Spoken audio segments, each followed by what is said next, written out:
into primes meant doing that factoring tree till you get to numbers that won't reduce or won't factor anymore. So 26 factors into 2 times 13. Can you factor 2 any further? No, just 1 and 2, so that really doesn't get you anywhere. 13? No? So that's as far as we can go. So you should write down 26 is 2 times 3. Or 2 times 13. It's okay, it's the last day of the week. Yeah, I'm thinking vacation. What are you doing over the weekend? Actually having a bridal shower on Saturday. That sounds fun. Yeah, my son's is getting married this summer. Oh, that's exciting. So, yeah. So we'll do that. Other than that, probably not a lot exciting. Getting together with family, that's always kind of fun. Unless you don't like Unless you don't like your family. All right, 70. What times what? 7 times 10. 7 times 10. Is 7 prime? Yeah. Yeah. 10? 2 times 5. 2 times 5. So 70 is 2 times 5 times 7. 27. 3 times 9. 3 times 9. And then 3 times 3 times 9. So 3 times 3 times 3. And we're going to pause there and let you do them the last 3 yourself. 3 times 3 times 3. So 18. What times what? You keep factoring. Factor down the 50, factor down the 32.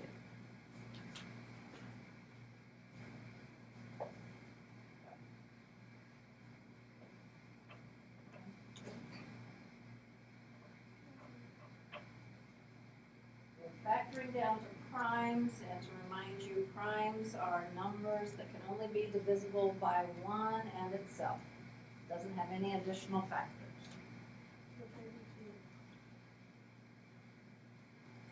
Sorry, not laughing.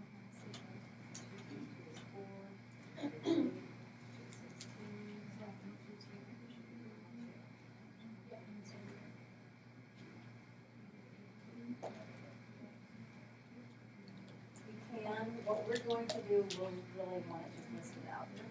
Let's do what I'm going to show you today. I'll show you why.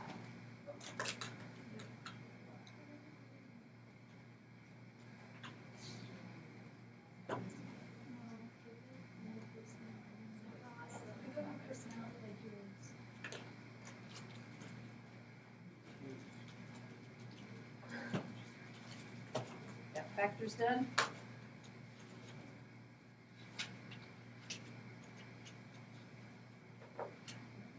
Number 4, 18 should have been 2 times 3 times 3. Yeah, I was going to write 9. 2 times 3 times 3. Yeah, I needed to factor more in my head though. Okay, 50 was 2 times 5 times 5. And 32 had 2 times 2 times 2 times 2 times 2. how many 2s? 5. 5. All right, so what we're going to be looking at today is we're going to use that factoring as we do some factoring of square roots. So we're going to be looking for some duplicate type of numbers. All right, so lesson 10.1, operations with square roots.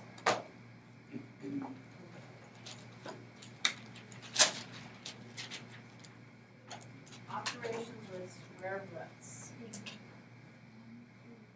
So we're going to factor 2 in this square root. Yep, in order to do some simplifying. Remember doing that a little bit in Algebra 1? I remember doing the factor 2. I think Mrs. Hinkle probably showed you this a little bit. Okay, got the title? Help us figure out what square roots are. Hopefully. Okay, the symbol that we usually read as a square root really isn't only a square root symbol. It's actually called a radical symbol because it can be used for roots other than just radicals. Or excuse me, other than square roots. It can be used for cube roots or fourth roots and so on.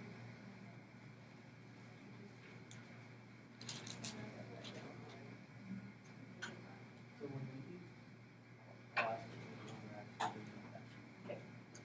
Right, so that symbol is a radical symbol. A radical is an expression written with the radical symbol. A radicand is the number or expression that's inside the radical symbol. So when I write something like that, what is the 16 called? The radicand. The 16 is the radicand.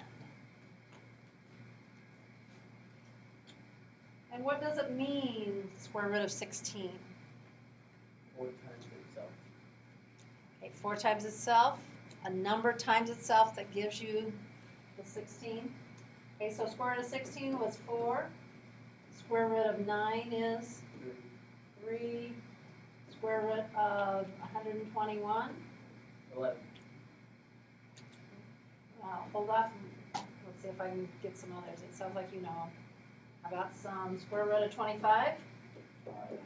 5. Square root of 49. 7. Square root of 50. Don't know square root of 50? 7.1. It's going to be a little bit bigger than 7. Okay, those types of numbers, and if you try that on your calculator, you'll see the decimal keeps going.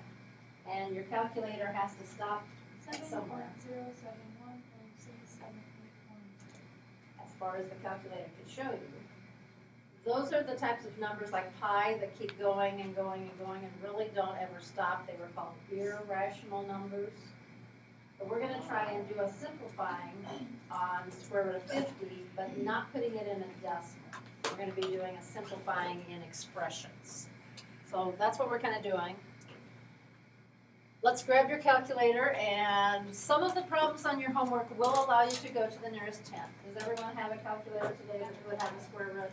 And if not, come grab one. There's the little cheapies have square roots on them. Oh, we're going to run out. We'll get the cheaper one. The day you didn't bring your calculator. Hey, your smart drawer looks better than this. Did you get your smartboard fixed? What? And you need to be bringing your own calculator to get used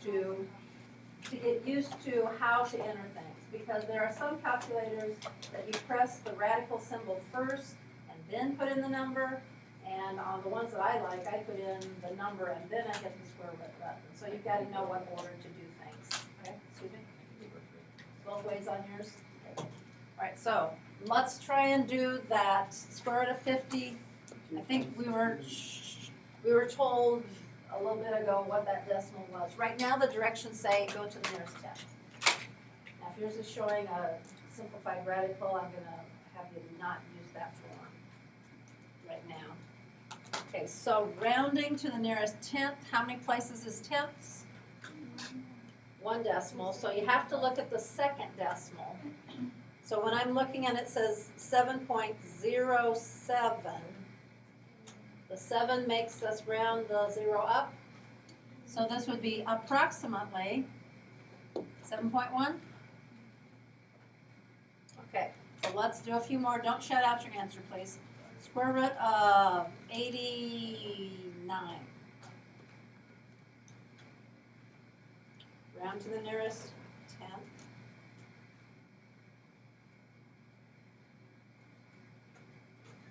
Tasha, what do you get?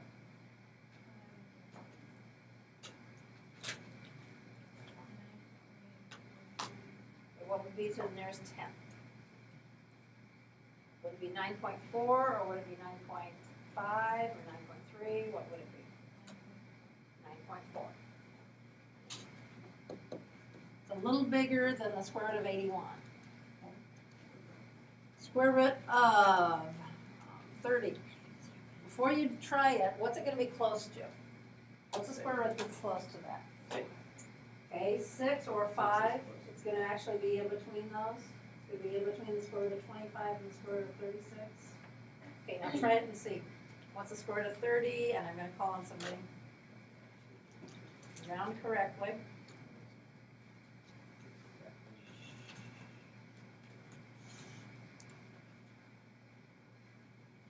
Morgan. Agreed, 5.5. Anybody having trouble operating a calculator? Okay, let's do one more. Square root of 2,000.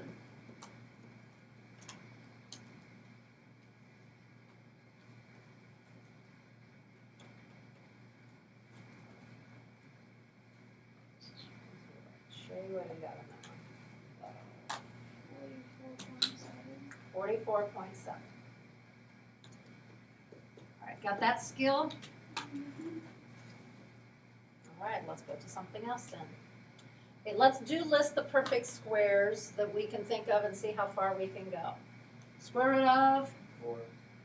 even smaller than that. 1.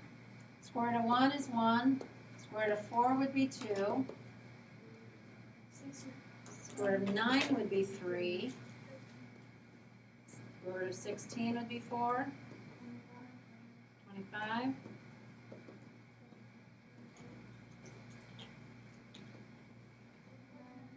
49. Do you know where they're getting their numbers? I think right now they're probably thinking 7 times 7. So now 8 times 8. So the square root of 64 is 8. Square root of 81 is 9. 10 times 10 is going to be 100. Okay, let's see how far they can go. 1. 144. 144. Now no calculators. 169. 69. 200. Nope. If you try 200, it's like 14.14. So what's 14 times 14? Anybody know? 196. It is 196. You know 15 times 15? 225.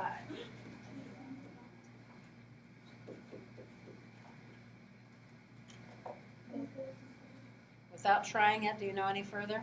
No. I just jumped in. That's about where I max out myself too. So 16 times 16 was 256. All right, so there are some of the square roots that if you recognize those, then that will simplify some of what we're doing. So we're looking for perfect squares and square roots. Do I need to leave that up there for anybody? You know how we were creating them? So you could create it if you need more. All right, so we're going to use the square roots in our Pythagorean theorem. We're going to round right now to the nearest tenth. So you've done Pythagorean theorem before. What is the Pythagorean theorem then? What am I talking about? Okay, pop him out. Here. What's that mean? Hypotenuse is the side I don't know. Yeah? Okay, just a second.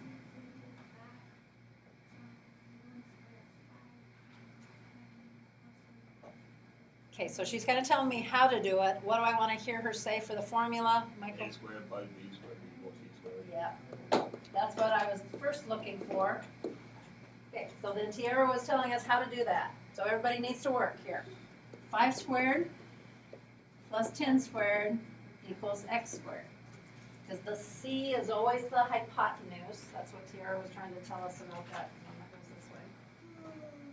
Okay, find the missing side to the nearest 10th.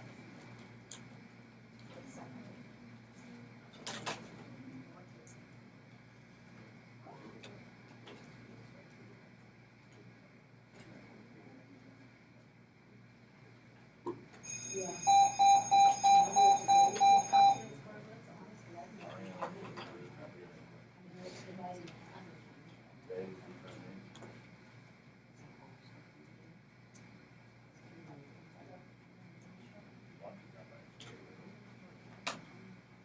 Okay, so you got 25 and 100. In this case, we add because they're the legs. So you have to do the square root of 125. It's around 11. It's 11.2 to the nearest tenth, And we're gonna put the curvies there because it's approximately, that's not the exact value, that's about what it is as a decimal. Anybody need some help on that one? It's exactly, no, I don't think you could give me an exact on that one, unless we do what I'm gonna show you as far as simplifying and radical rather than going to decimal. Okay, done with that one, it looks like? Okay, let's try one that has a square root in it. Still Pythagorean theorem. Square root of 3 squared plus 6 squared equals x squared. We're still looking for the hypotenuse. Okay, try square root of 3 squared. I want each of you to try and see what it comes out to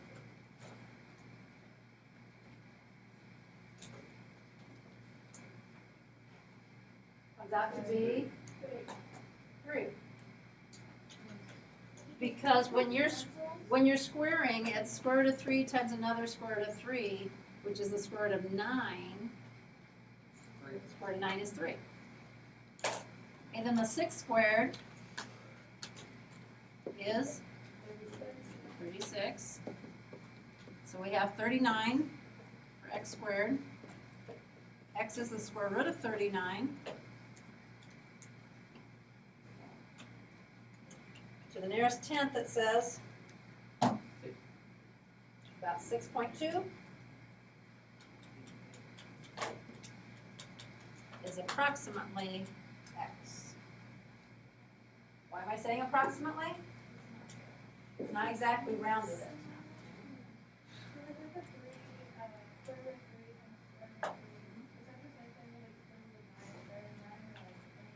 Yeah, so square root of 9 times square root of 9 would be square root of 500 times square root of 500 will be 500.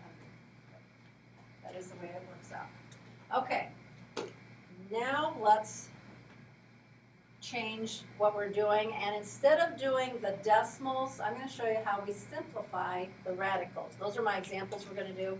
So your notes, simplifying radicals, we're going to look for duplicate factors and just reduce the square root. We're not going to go to decimal. But we're going to make the radicand as small as possible. What's the radicand? Number inside the radical. We're going to try and get that to be as small as we can. Well, how to do that? We're going to take out duplicate numbers because that's what square roots are, the same numbers multiplied together. We find duplicate factors, we're going to pull those out of the square root. Okay, so let's do the square root of 12 as my first example.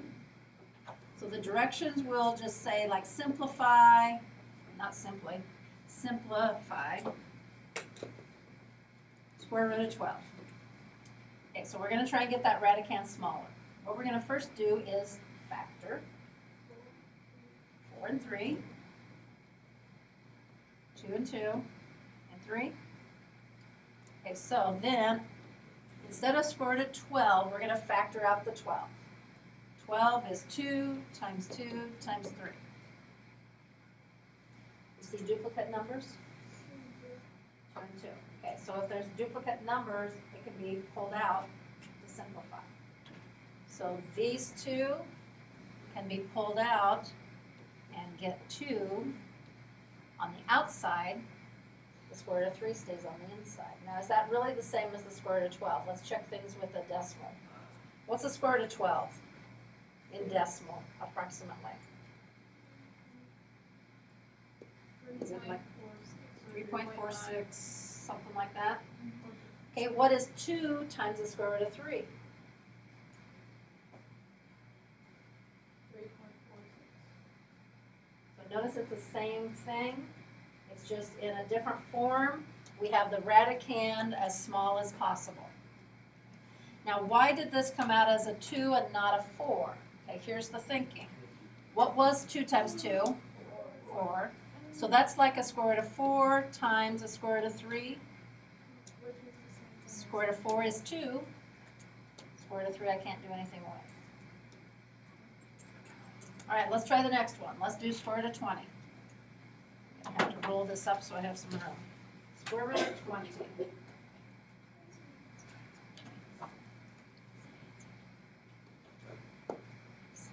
some factoring. Get it down to primes.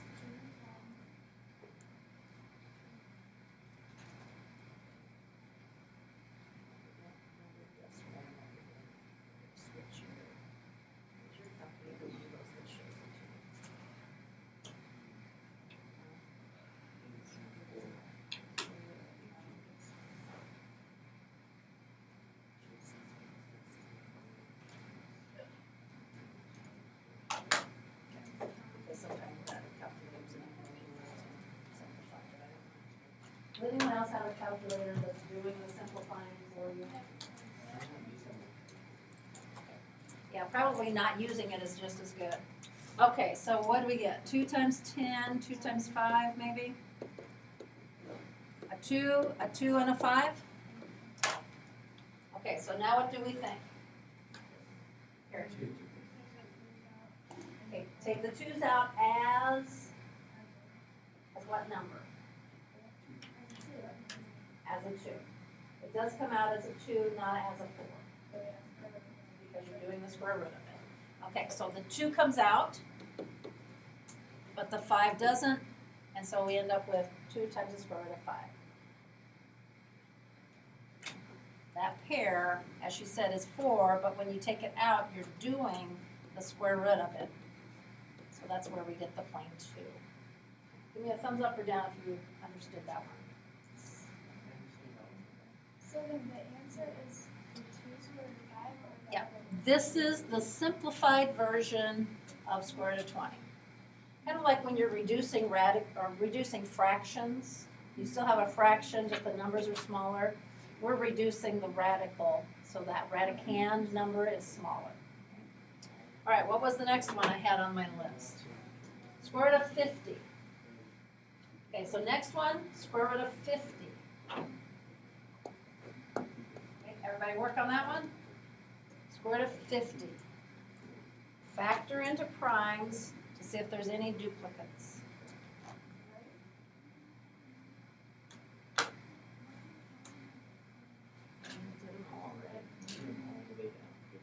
This one will actually say 10. Square root of 3. Got everything?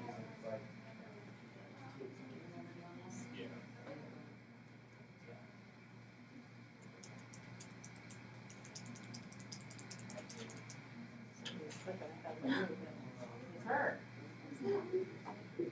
So now, do you have a pair of anything? So that pair, what goes out there? You don't have to if you know that the pair goes out as that number. So a 5 goes out.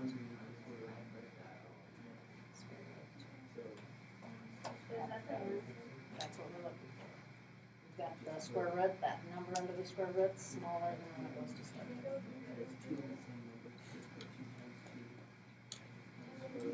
Andrew, what are you getting on this one? Oh, you haven't started on it? Sam, what'd you get on this one? 5 for. Very good. Okay, it should come out 5 times the square root of 2. Raise your hand if you got that so I can tell how we're doing. Okay. Question on that? Lizzie? What if there aren't any pairs? Good question. Okay, let me write this for the recording for anyone that's with me.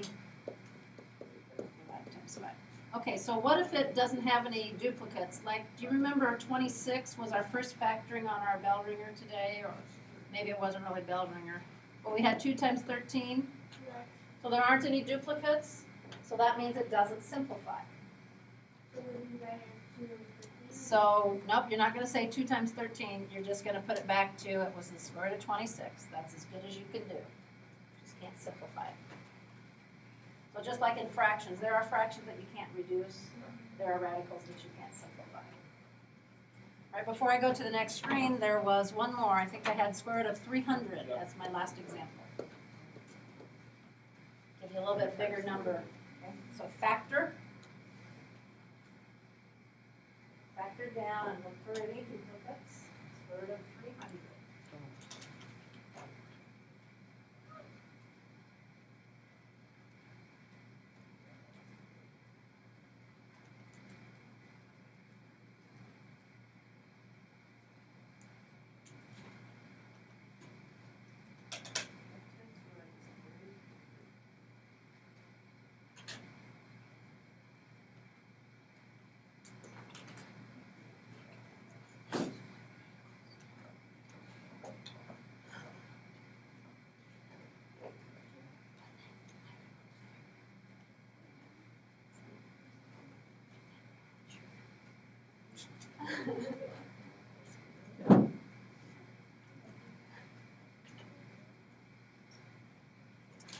you getting on this one?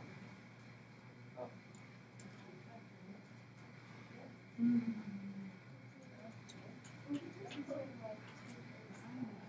both go out, you can multiply it back together. There's a 5 out and a 2 out, which can be a 10. Now this is one that has more than one pair, doesn't it? Because when you get it all factored, I think there was a 2, 2, 3 times 5 times 5. Okay, I like to put them in order, that way it pairs up or gets the same numbers together. So there was a pair of 2s. What do I do with a pair? It goes out. So a 2 goes out. There's a pair of 5s. So a 5 goes out. Should that look like 25? No. We're going to multiply it back together. So there was a common 2, there was a common 5, there's a 3 that can't be simplified or paired up. So in the end, 10 times the square root of 3. So that would kind of be like the square root of 100 times the square root of 3. Square root of 100 is 10. That's where that number's coming from. So if there's multiple pairs, multiply them back together. And if you have extra things, let's say you had 2, 2, 3, and 5. So a 2 comes out, but a 3 and a 5 stay. We'll put that back together, 2 times the square root of 15, for example, on that type of a thing. All right, then I think the last type of thing, let's see, isn't that the same thing I was just doing? Yeah. Okay, I think we're getting the hang of it. All right, let's calculate with our Pythagorean theorem again, and instead of going to decimal, now let's simplify any radical. So we'll reduce instead of decimal. So not a lot has changed.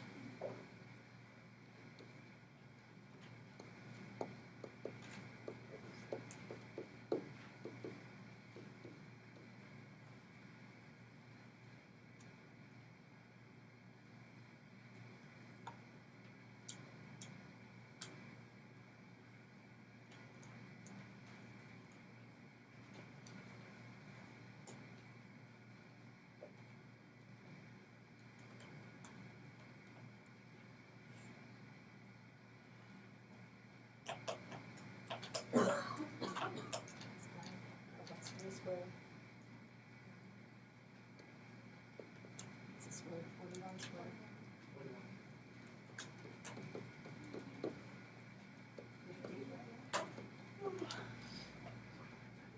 So we need to do the square root of 50.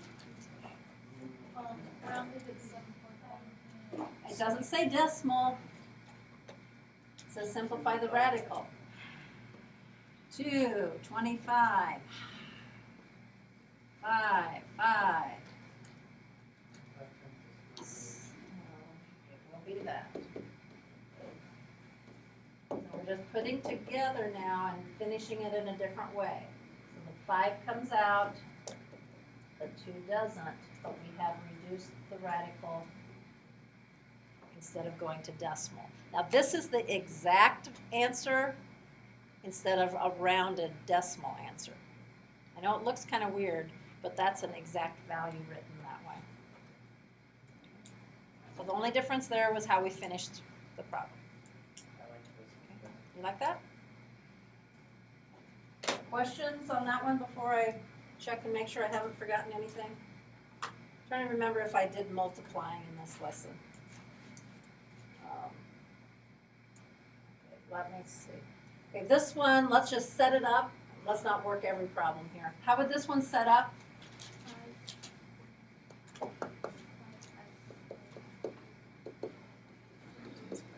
Okay, I just wanted to make sure you see the variables in a different place on that one. So you're going to multiply and then subtract. The variable was on the leg. Okay, another place we have square roots was the distance formula. Do you need to write the formula down so you have it on your homework? Okay. Square root of minus x1. Can't write it right. Okay, why don't you write it down to make sure that you've got it? Squared plus y2 minus y1 squared. And your points are x1, y1, x2, y2. And notice the directions say simplify any radical answer. So instead of going to decimal, just at the end, you're going to simplify the radical. Yes, Karen? Follow the directions. I think some of the problems, probably at the beginning, will let you do decimal, and then they're gonna have the radicals. So follow the directions. If you don't like reading the directions, you might miss some things. Okay, I just wanted to mention this before I have you work. You can multiply radicals together. So let me just do an example here. Square root of 3 times square root of 6 is going to be the square root of 18. But then simplify what we've been doing. 2 and 9, 3 and 3. What pair comes out? 3. So this would end up being 3 times the square root of 2. So the only difference on those is the first step, actually multiply. Do you recognize that one, square root of 16? 4. So we don't really have to do the tree. We recognize that one's 4. So multiply together. You probably can do that bottom one real easy. See? Square root of 49, which is 7. So you can do some multiplying of radicals together. Okay, let's get 10 minutes or more on our homework here. Probably won't get completely done, but you do have an excess day today, so hopefully by the time you leave, you won't have to take your book with you. 6 to 11 is what I meant to write. 6 to 10 and then number 11.